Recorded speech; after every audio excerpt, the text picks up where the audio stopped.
maglaro.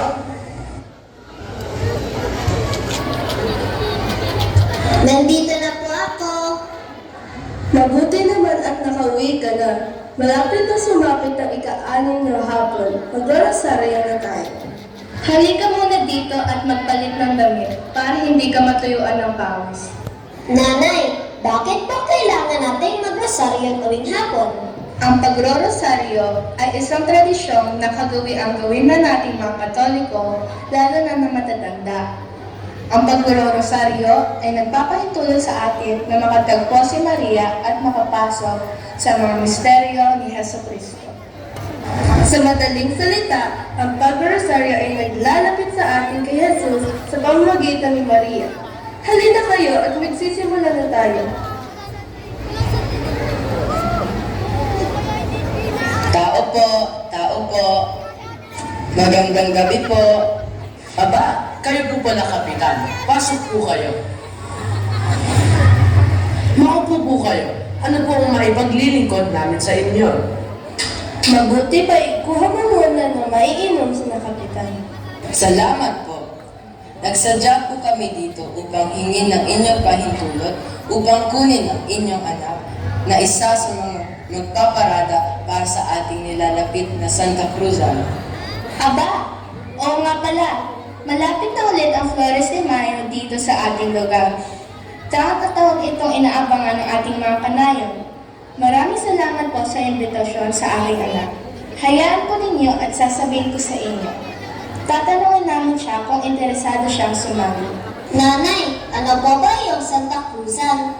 Ang Santa Cruzan ay isinasagawa ng mga Katoliko bilang pag-alala sa paglalakbay ng inang reyna ni Emperador Constantino sa paghahanap sa krus na pinagpakuan kay Jesucristo. Kaya po pala, puro kababaihan din ang mga kalahok. Kinakatawa nila ang reynang manlalakbay. Tama ka riyan. Kumakatawan ang kababaihan sa iba't ibang reynang ito, gaya ng Reynang Banderada, Reynang Mora, Reynang Judith, Reynang Emperatriz, Reynang Elena, at marami pang iba. Dito lang po ba sa atin nagdiriwang ng kapistahan?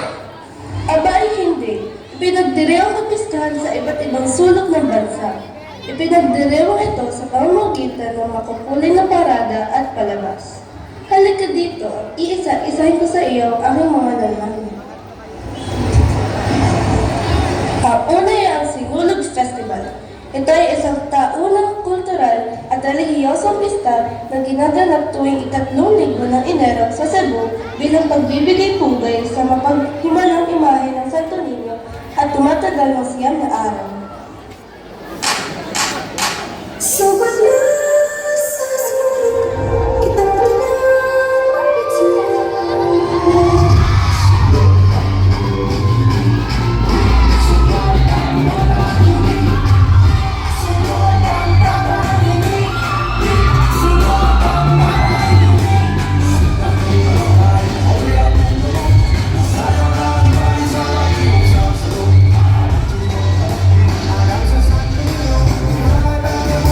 Bye.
sila ng Viva, Big Senyor, Senyor Santo Niño. Oo, ito ay bilang pasasalamat at paghingi ng kanilang mga kahilingan. Mula Cebu, nais mo bang magtungo naman tayo sa Baguio? Opo, excited na po ako. O sige, ang Panagbenga Festival naman na tinatawag ding Baguio Flower Festival ay isang taunang okasyon ng bulaklak sa Baguio.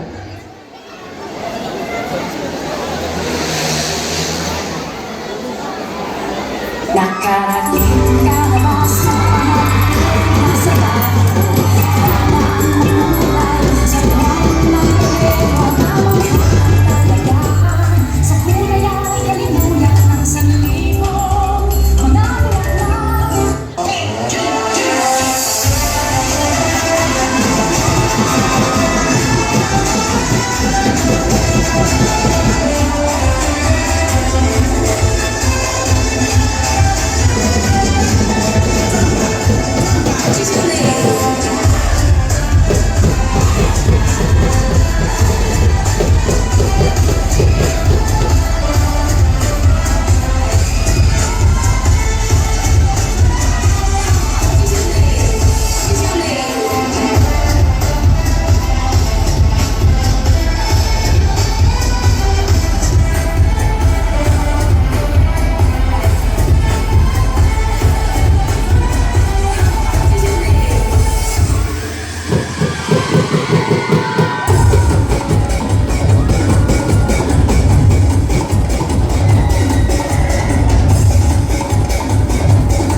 Napakaganda at napakakulay po, Lola. Kaya naman po pala dinarayo ng mga dayuhan ang Panagbenga Festival. Nakakatuwa panoorin at nakamamangha ang makulay at naglalaki ang mga bulaklak. Tama ka, talagang dinarayo ng mga turista ang pagdiriwang na ito. May iba pa po ba kayong alam na pagdiriwang? Mayroon pa, at pinagmamalaki naman ng Quezon, ang Pahiyas Festival. Ito ay isang tradisyonal na pagdiriwang ng mga magsasaka bilang parangal kay San Isidro Labrador. Viva San Isidro Labrador Payas Festival!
Ito'y pasasalamat nila para sa masaganang ari sa nagdaang taon. May ganitong uri din po ba tayo ng pagdiriwang? Siyempre naman, hindi magpapahuli ang mga Batanggenyo pagdating sa mga ganitong uri ng selebrasyon. Dito sa atin, isinasagawa naman ang Barako Festival. Nagkakaroon ng iba't ibang uri ng aktibidad na kahanay ng pagdiriwang na ito. Ang Barako Festival ay hango sa Kaking Barako na tunay na ipinagmamalaki ng mga taga-Batangas.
Wow!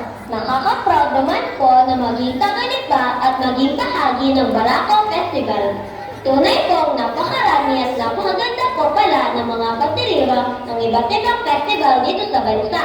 Paano? Pahig ka na ba maging isa sa mga reyna ng Santa Cruzan? Opo, nanay. Sabihin po agad natin kay Kapitan na payag na ako.